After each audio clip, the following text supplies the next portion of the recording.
The Spirit's Book by Allan Kardec. Part 3. Moral Laws. Chapter 9. The Law of Equality. Natural equality. Are all people equal before God? Yes, all are heading towards the same goal. God has made the divine laws for everybody. You often say the sun shines the same on everyone, and you thereby state a greater and more general truth than you might think. The inequality of aptitudes. Why hasn't God endowed everyone with the same aptitudes?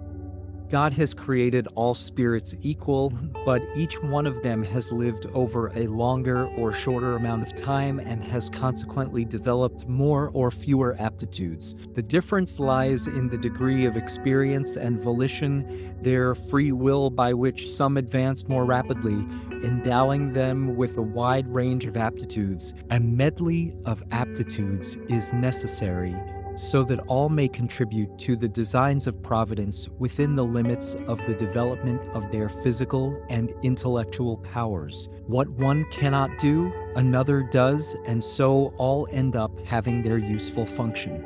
Furthermore, since all worlds are united in solidarity, it is necessary for the inhabitants of more highly evolved worlds, most of which were created well before yours to come and live here, in order to set an example for you. In passing from a more evolved world to a lesser one, does the spirit keep all of its acquired faculties intact? Yes, we have already told you that the spirit who has progressed cannot regress in its spirit state. It may choose a coarser envelope or a more precarious position than the previous one, but always to serve it as a lesson and to help it progress. Social inequalities. Is the inequality of social conditions a law of nature? No, it is the work of humankind, not of God. What about those who abuse the superiority of their social position by oppressing the weak for their own gain? They are to be lamented, those wretched beings. They will be oppressed in their turn, and they will be reborn into an existence in which they will suffer everything they caused others to suffer. The inequality of wealth.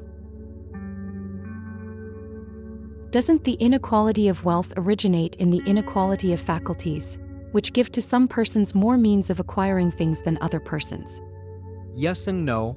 What would you say about fraud and robbery? But inherited wealth is not the fruit of bad passions. How do you know it is not? Go back to its origin to find out if it is pure. Do you know whether or not if at its source it was the fruit of spoliation or injustice? But apart from the issue of its possible wrongful origin, do you believe that the longing for wealth, even when honestly acquired, and the secret longing conceived to possess it as soon as possible are laudable sentiments? That is what God judges, and I can assure you that the divine judgment is stricter than that of humans. If a fortune has been wrongly acquired to start with, are the heirs later responsible for this?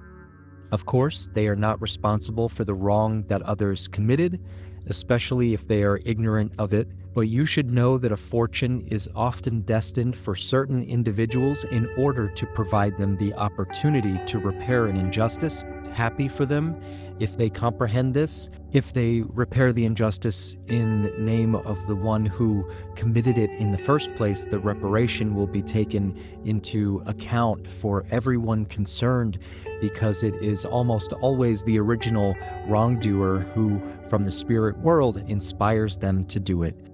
We may dispose of our assets more equitably or less equitably without breaking the law. Thus, are we responsible for our testamentary dispositions after death? Every action bears its own fruit. The fruit of good deeds is sweet, whereas the fruit of other deeds is always bitter. Always bear this in mind. Is absolute equality of wealth possible, and has it ever existed? No, it is not possible. The diversity of faculties and characters opposes it. Nevertheless, there are those who believe it to be the remedy for all social ills.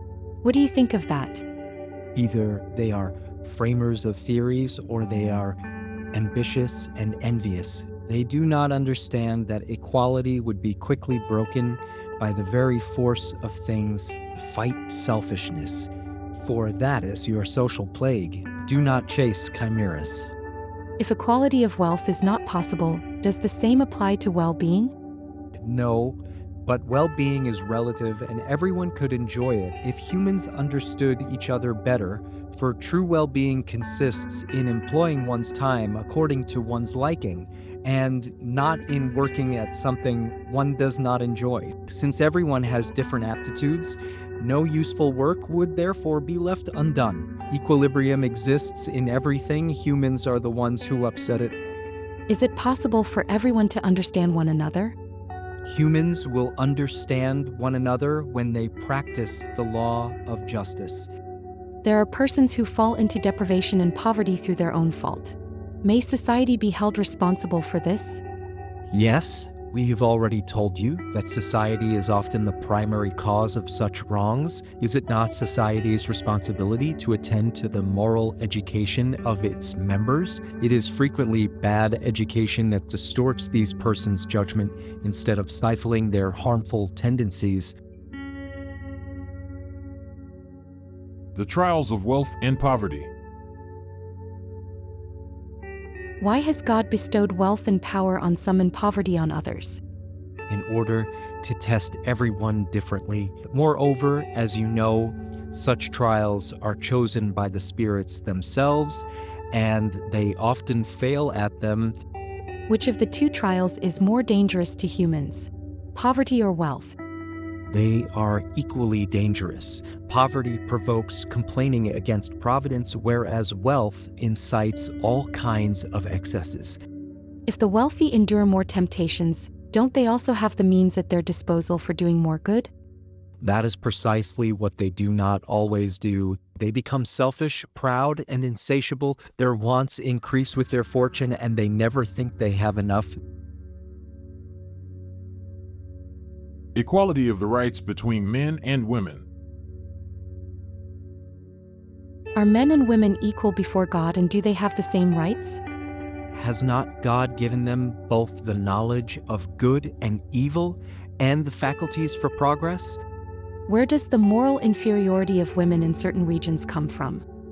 From the unjust and cruel dominion that men have exerted over them. It is a result of social institutions and the abuse of strength over weakness among men who have not advanced very much from the moral point of view. Might makes right. Doesn't women's physical weakness make them naturally dependent on men? God has given strength to some in order to protect the weak, not to enslave them. Are the functions for which women are intended by nature as important as those conferred upon men? Yes, and even greater. Women give men the first notions of life. Since all people are equals before God's law, shouldn't they also be equals before human law? This is the first principle of justice. Do not do unto others what you would not want them to do unto you. Accordingly, in order for legislation to be perfectly just, shouldn't it consecrate the equality of rights between men and women? Equality of rights, yes. Of functions, no. All persons must have their place. Let men take care of external aspects and women take care of internal aspects, each according to their own aptitude. In order to be just, human law must consecrate the equality of rights between men and women. Any special privilege granted to one and not the other is contrary to justice. The emancipation of women accompanies the progress of civilization. Their servitude is in step with barbarity. Besides, gender exists only in the physical organization, and since spirits can become either, there are no differences between them in this respect. Consequently, they should enjoy the same rights. Equality in death. Where does the desire to perpetuate one's memory on funeral monuments come from? the last act of pride. But isn't the pompousness of funeral monuments most frequently determined by relatives who desire to honor the memory of the deceased, rather than the deceased him or herself? It is the pride of the relatives who want honor for themselves. It is not always for the deceased that all these demonstrations are made, but for vanity, for consideration by the world, and for parading their wealth. Do you believe that the memory of loved ones is less lasting in the hearts of the poor just because they can only place one flower on their loved ones' graves? Do you believe that marble can save from forgottenness those who had been useless while on earth? Is funeral pomp completely reproachable? No. When it honors the memory of a moral person, it is just and sets a good example.